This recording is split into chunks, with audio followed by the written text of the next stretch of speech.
Hi guys, आज के नए वीडियो में आपका स्वागत है। जैसा कि मैंने आपको बताया था पिछले वीडियो में, मैंने आपको 7 टूल्स एंड टेक्नोलॉजी तक मैंने बता दिया था कि डॉक्यूमेंटेशन और प्रेजेंटेशन को कैसे बनाया जाता है। तो वो मैंने ये भी आपको बताया था कि डॉक्यूमेंटेशन और प्रेजेंटेशन में क्या डिफरेंस है, मैंने आपको सब बता दिया है। तो पिछले वाला वीडियो मैं पिन कर दूंगा, आप देख लीजिएगा, कमेंट सेक्शन में भी मैं डाल दूंगा, तो आप वहाँ से भी देख लीजिएगा। तो देखते हैं कि हमारा जो सेकंड नंबर है पार्ट 2 है, हम उसको कंटिन्यू करेंगे कि उसके बाद से हमें क्या क्या करना होता है। तो देखिए, मैंने टूल्स एंड टेक्नोलॉजी के बारे में मैंने आपको बता दिया था। अब आते हैं हम लिस्ट ऑफ मॉड्यूल, जो जो हमारा जो ये क्या बोलते हैं, ये जो हमारा प्रोजेक्ट था, जैसे कि मैंने रेस्टोरेंट मैनेजमेंट सिस्टम में, इसमें हम मॉड्यूल क्या रखेंगे, मतलब क्या क्या चीजें होंगी इसके अंदर, वो मैं आपको बताता हूँ। तो देखिए, फर्स्ट होगा कि लिस्ट ऑफ मॉड्यूल में देखिए हमने पहले रखा है फूड ऑर्डर। जो भी होगा, जैसे कि हम पहले तो जैसे रेस्टोरेंट मैनेजमेंट सिस्टम है, तो उसके अंदर जो भी कस्टमर होगा वो पहले फूड ऑर्डर तो करेगा ही। और सेकंड मॉड्यूल में होगा हमारा पार्टी ऑर्डर, जैसे कि अगर किसी को पार्टी ने ऑर्डर किया है फूड का, तो हम वो भी प्रोवाइड करेंगे। देन होगा हमारा टेबल बुकिंग, अगर किसी को टेबल बुकिंग कराना है हमारे रेस्टोरेंट में, तो वो भी वो ऑनलाइन कर सकता है। और अगर देखिए उसको हॉल बुकिंग भी कराना है, तो वो भी ऑनलाइन कर सकता है। तो हम ये 4 मॉडल इसको प्रोवाइड करने वाले हैं। तो ये होगा food order, party order, table booking और हॉल बुकिंग। तो ये पूरा मॉड्यूल के ऊपर ही पूरा मतलब प्रोजेक्ट बेस्ड है, पूरा जो भी प्रोजेक्ट होगा इस मॉड्यूल के ऊपर ही बेस्ड होगा। तो मुझे मुझे उम्मीद है आपको ये पूरा वीडियो अच्छा लगेगा। तो इस वीडियो को पूरा एंड तक देखिएगा, तो मुझे भी, मेरा भी जो भी मैंने इतनी मेहनत से वीडियो बनाया, तो आपको अच्छा लगे। तो आप, और अगर आपको अच्छा लगे तो शेयर अपने फ्रेंड्स के शेयर कर दीजिएगा, उन लोग को भी बहुत हेल्प हो जाएगी। तो चलिए हम देखते हैं। देखिए, पहला क्या है हमारा फूड ऑर्डर। फूड ऑर्डर के अंदर क्या आएगा, देखिए हमारा फूड ऑर्डर हमने बनाया है। इसके अंदर जो भी कस्टमर होगा वो क्या करेगा, customer can order food and admin can manage order. जो भी कस्टमर होगा वो फूड को ऑर्डर करेगा, और जो एडमिन होगा, जितने भी ऑर्डर कस्टमर कर रहा है उसको कौन मैनेज करेगा, एडमिन करेगा। और जो भी पेमेंट फैसिलिटीज होंगी, जो भी पेमेंट फैसिलिटीज होगा, वो क्या होगा, the payment is offline and after delivery. अगर किसी ने घर पे से मतलब कुछ ऑर्डर किया, जैसे घर पे से किसी ने खाना ऑर्डर किया है, तो वो जब डिलीवरी हो जाएगी उसके बाद हम पेमेंट कलेक्ट करेंगे। और या फिर जैसे कि किसी ने हॉल बुकिंग किया है या फिर टेबल बुकिंग किया है, तो उसका क्या होगा कि जैसे कि वो जाएगा, मतलब हमारे रेस्टोरेंट में आएगा, उसके बाद वो जो मतलब जो भी उसका फंक्शन है, वो जो भी मतलब टेबल बुकिंग हुआ है, उसका जो भी मतलब खाना वाना हो जाएगा, उसके बाद जो पेमेंट होगा, उसके बाद हम ऑफलाइन ही लेंगे। ऑनलाइन पेमेंट सिस्टम इसके अंदर नहीं है, हम जो भी पेमेंट लेंगे वो ऑफलाइन मोड में ही लेंगे। अब देखते हैं पार्टी ऑर्डर। ये सब उसी पे बेस्ड है, लिस्ट ऑफ मॉड्यूल जो मैंने आपको बताया था, सब चीज उसी पे बेस्ड है। तो मेन इंपॉर्टेंट जो भी प्रोजेक्ट का होता है वो होता है मॉड्यूल्स। मॉड्यूल्स आपको पता है तो आपको दिमाग में क्लियर हो जाएगा कि आपको प्रोजेक्ट बनाना क्या है। तो देखिए, मैंने आपको वो बताया फूड ऑर्डर हो गया। अब देखते हैं पार्टी ऑर्डर। पार्टी ऑर्डर में क्या होगा, देखिए पार्टी ऑर्डर में पैकेजेस होंगे, अलग अलग तरह के पैकेजेस होंगे, और admin will provide the different packages based on functions. जो भी एडमिन होगा वो डिफरेंट टाइप्स ऑफ पैकेजेस मतलब बना के रखेगा। तो अगर जिसको कस्टमर को कोई भी पैकेज चाहिए होगा, तो वो पैकेज वो मतलब जो भी पार्टी में जो भी उसको फंक्शन, जैसे कि किसी का बर्थडे पार्टी हो गया, वैसे ऑर्डर हो गया, तो उस हिसाब से जितने भी पैकेजेस होंगे वो उसके अंदर इंक्लूडेड होंगे। और जो भी कस्टमर होगा वो चूज कर सकता है। ऐड एंड रिमूव, देखिए इसके अंदर क्या करेंगे हम, जैसे कि customer can add and remove item from the packages. जो भी हमने पैकेजेस रखा है उसके अंदर हम कस्टमर को ये भी प्रोवाइड करेंगे कि आपको जो चीज इंक्लूड करना है और जो चीज एक्सक्लूड करना है, जो चीज आपको रखना है और जो चीज नहीं रखना, आप उसमें कस्टमाइजेशन कर सकते हैं। तो ये भी हम ये पार्टी ऑर्डर मॉडल के अंदर रख रहे हैं। तो अब आगे देखते हैं, हमारा होगा टेबल बुकिंग। टेबल बुकिंग में क्या होगा, तो देखिए customer can book the table according to their requirement and set the timing for when they will come. देखिए कस्टमर को ये भी कस्टमाइजेशन में होगा कि वो जब वो मतलब जिस टाइम पे उन लोग को चाहिए, जैसे कि किसी को 4 से 5 चाहिए, किसी को 5 से 6 चाहिए, तो टाइमिंग पता होना जरूरी है, क्योंकि अलग अलग कस्टमर अलग अलग टाइम पे आएंगे, तो उस हिसाब से हमको मैनेज करना पड़ेगा कि किसको कब टाइमिंग देना है। और अगर स्लॉट बुक नहीं है तो आप नेक्स्ट डे ट्राई करिएगा, या फिर उसके बाद कि कब ऑर्डर मतलब कब जो रेस्टोरेंट है वो खाली है, उस टाइम पे आपकी बुकिंग हो जाएगी। तो ये क्या होगा, हम ये भी कस्टमाइजेशन प्रोवाइड कर रहे हैं कि जो भी कस्टमर है वो अपने मुताबिक टाइमिंग को सेट कर सकता है, और जब उसे मतलब जो भी उसको टेबल बुकिंग करना है तो वो तब कर सकता है। तो ये था हमारा टेबल बुकिंग।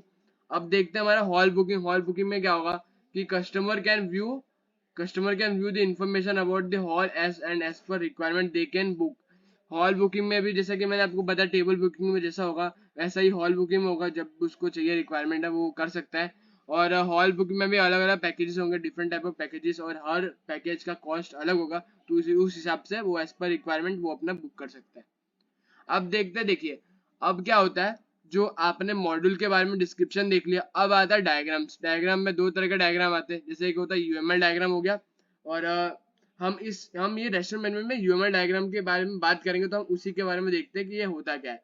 देखिए यूएमएल डायग्राम होता है, ये देखिए इसके अंदर क्या आता है, इसके अंदर यूज केस आता है, सीक्वेंस आता है, क्लास आता है, और अलग अलग तरीके के इसके अंदर एक्टिविटी आता है, फिर क्लास डायग्राम होता है, स्ट्रक्चर डायग्राम होता है। ये जो 5 है ये इसके अंदर आता है, मेनली इसी को हम यूज करते हैं, और इसी का यूज करके हम एक वेबसाइट को रेडी करते हैं, तैयार करते हैं।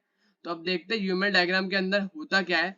तो देखिए यूएमएल डायग्राम के अंदर यूज केस का क्या मतलब होता है कि यूज केस में जो मतलब यूज केस एक बिहेवियर, मतलब जैसे कि देखिए यूज केस में क्या होता है कि एक होता है एडमिन, जैसे कि एडमिन हम अलग अलग तरीके के क्या क्या परफॉर्म हो रहा है हमारे वेबसाइट पे, जैसे हमने कोई वेबसाइट बनाई, उसके अंदर अलग अलग चीजें परफॉर्म हो रही है, उसके अंदर अलग अलग चीजें परफॉर्म हो रही है, तो वो चीज हमको कैसे हम उसको डिस्प्ले करेंगे, हम उसको डायग्राम में कन्वर्ट कर देंगे, तो हमें एकदम क्लियर हो जाएगा कि क्या कौन सा पर्सन क्या परफॉर्म करने वाला है। जैसे एडमिन है, तो एडमिन क्या परफॉर्म करने वाला है, एडमिन लॉगिन करेगा, एडमिन मैनेज फूड करेगा, फूड ऑर्डर को मैनेज करेगा, एडमिन पार्टी ऑर्डर को मैनेज करेगा, फिर जो भी पैकेजेस होते हैं वो भी एडमिन प्रोवाइड करेगा। कौन क्या क्या काम करेगा वो यूज केस डायग्राम में हम डिस्क्रिप्शन के साथ, मतलब डिस्क्रिप्शन क्या बोल रहे हैं हम मतलब जो भी कोई भी चीज प्रोवाइड करेगा, एडमिन हो गया, कस्टमर हो गया, वो लोग क्या क्या काम करने वाले हैं वो हम किस में दिखाते हैं, यूज केस डायग्राम में दिखाते हैं। सिंपल से एक बात समझ लो, कोई भी वेबसाइट पे कोई भी आता है, कस्टमर हो गया या फिर खुद एडमिन हो गया या फिर कोई भी विजिटर हो गया, वो क्या क्या चीज परफॉर्म करेगा वो हम किस में दिखाते हैं, हम वो दिखाते हैं ये यूज केस डायग्राम में। तो देखिए एडमिन किसको क्या क्या परफॉर्म करेगा, लॉगिन करेगा, मैनेज फूड ऑर्डर करेगा, मैनेज पार्टी ऑर्डर करेगा, प्रोवाइड दी पैकेज करेगा, मैनेज टेबल बुकिंग करेगा, हॉल बुकिंग करेगा, और जो भी पैकेजेस होते हैं वो कौन प्रोवाइड करेगा, एडमिन प्रोवाइड करेगा। तो मुझे उम्मीद है आपको यूज केस डायग्राम के बारे में पता चला, यूज केस में होता क्या है। तो सिंपल सा ये फंडा याद रखने का कि यूज केस में जो पर्सन वेबसाइट पे क्या क्या परफॉर्म कर रहा है उसके बारे में हम लिखते हैं, उसको बोलते हैं यूज केस डायग्राम। तो देखिए अब कस्टमर क्या क्या परफॉर्म करेगा, वो रजिस्ट्रेशन करेगा, पहले लॉगिन करेगा, फूड को ऑर्डर करेगा, सेंड पार्टी ऑर्डर करेगा, व्यू दी पैकेट डिटेल उसके बारे में देखेगा क्योंकि उसको देखना है, टेबल बुकिंग करेगा, हॉल बुकिंग करेगा, और व्यू हॉल बुकिंग डिटेल्स वो कौन करेगा। और देखिए जो विजिटर होगा, विजिटर यानी जैसे कि मैं किसी वेबसाइट पे जा रहा हूँ, मैंने लॉग इन नहीं किया है, मैं सिर्फ देख रहा हूँ, जैसे कि मैं अमेजोन की वेबसाइट पे गया, मैंने लॉगिन नहीं किया था, लेकिन मुझे क्या क्या देखने मिल सकता है, मैं वहाँ पे विजिटर जा रहा हूँ, लॉगिन नहीं करूंगा तो मैं पेमेंट नहीं दे सकता या फिर मैं कोई चीज बुक नहीं कर सकता, हम सिर्फ उसे देख सकते हैं। तो ऐसा ही हमारे रेस्टोरेंट मैनेजमेंट में जो भी विजिटर होगा वो क्या करेगा, पैकेज के डिटेल के बारे में देख सकता है, और हॉल बुकिंग के डिटेल के बारे में सिर्फ वो देख सकता है। तो ये था हमारा कस्टमर के बारे में यूज केस का। अब देखते हैं sequence diagram. Sequence diagram behaviour को दर्शाता है, बिहेवियर को दिखाता है कि वेबसाइट में क्या क्या हो रहा है। तो देखिए ये देखिए इसके अंदर हमारा कस्टमर हो गया, रजिस्ट्रेशन हो गया, रजिस्ट्रेशन कंट्रोलर हो गया, और कस्टमर डेटाबेस हो गया। आपको मैं ये वेबसाइट कैसे प्रेजेंटेशन डॉक्यूमेंटेशन बना रहे हैं उसके बारे में समझा रहा हूँ, मैं पूरे डायग्राम के बारे में समझाऊंगा तो वीडियो बहुत बड़ी हो जाएगी।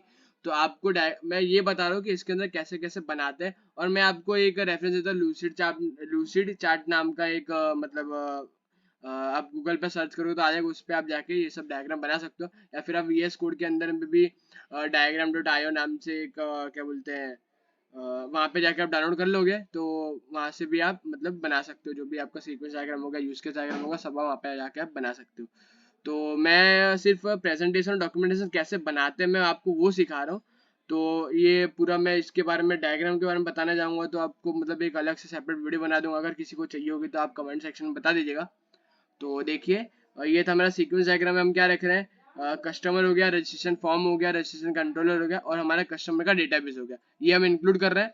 और देखिए और हम ऐसे कितना बना रहे हैं, हम एक रजिस्ट्रेशन का बनाएंगे, एक लॉगिन का बनाएंगे, एक फूड ऑर्डर का बनाएंगे, देन एक पार्टी ऑर्डर का बनाएंगे, देन हम टेबल बुकिंग का बनाएंगे, फिर हॉल बुकिंग का बनाएंगे। ये कितना बना हमारा 5 सीक्वेंस डायग्राम बना।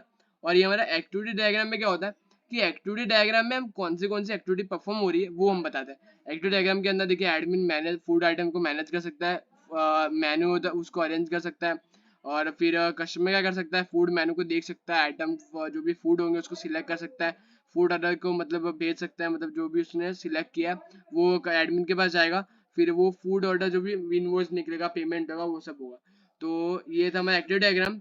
तो हम देखिए कैसे कैसे बनाते हैं, मैंने आपको दिखा दिया कि एकदम मैंने आपको डेमो दे दिया कि कैसे कैसे बनाया जाता है पूरा अच्छे वे में।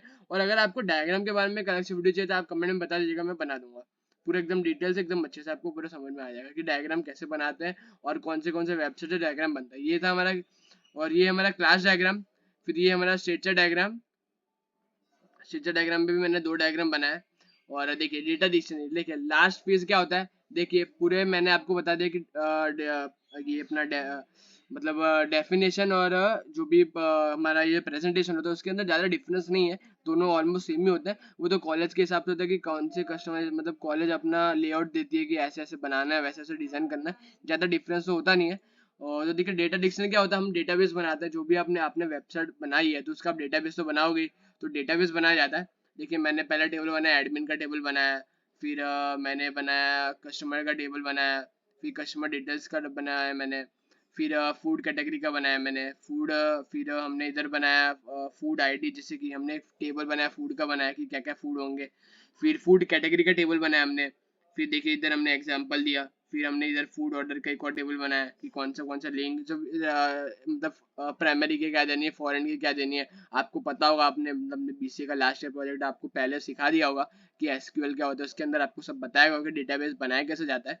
एसक्यूएल एक मतलब बहुत सारे कॉलेज में पूरा एक लैंग्वेज ही होता है, मतलब सिखाया जाता है, तो आपको थोड़ा पता ही होगा। फिर देखिए ये सब होता है, डेटाबेस बनाया जाता है। तो ये था हमारा, जैसे कि इतने सारा package, data package, customization details, जितने भी मतलब जो भी आपको चाहिए, मतलब जो भी आपके वेबसाइट में चाहिए उसके बारे में आपको डेटाबेस बनाना ही पड़ेगा। क्योंकि आप डेटाबेस, आप सिर्फ एक स्टैटिक वेबसाइट बना नहीं रहे, आपको वहाँ पे पूरा एक एक सब चीज परफॉर्म हो रही है, तो वो चीज के लिए आपको डेटाबेस बनाना पड़ेगा। और डेटाबेस मस्ट इंपॉर्टेंट है, वो तो मतलब जो भी वेबसाइट में उसके डेटा उसके अंदर डेटाबेस तो जरूरी होता ही है। तो ये था कि आपको कैसे प्रेजेंटेशन और डॉक्यूमेंटेशन को तैयार करना है, मैंने आपको पूरा वीडियो में बता दिया। और अगर आपको ये जो मैंने पूरा, जब ये जो मैंने बनाया डेफिनेशन और डिस्क्रिप्शन, अगर इसका पीडीएफ चाहिए तो मैं इधर मतलब नीचे में कमेंट सेक्शन में लगा दूंगा, फिर डिस्क्रिप्शन में लगा दूंगा, तो आप देख लीजिएगा। लेकिन इस पे अगर 300 व्यूज से ज़्यादा है तभी मैं ये जो वेबसाइट, मतलब जो भी मैंने डेफिनेशन डिस्क्रिप्शन बनाया वो मैं डालूंगा। तो देखिएगा, आप शेयर करिएगा अपने फ्रेंड्स के साथ। और आज के वीडियो के लिए इतना ही, अगले वीडियो के लिए इंतजार कीजिएगा, और अगला वीडियो बहुत जल्द आएगा। तो इस वीडियो के लिए इतना ही, थैंक यू।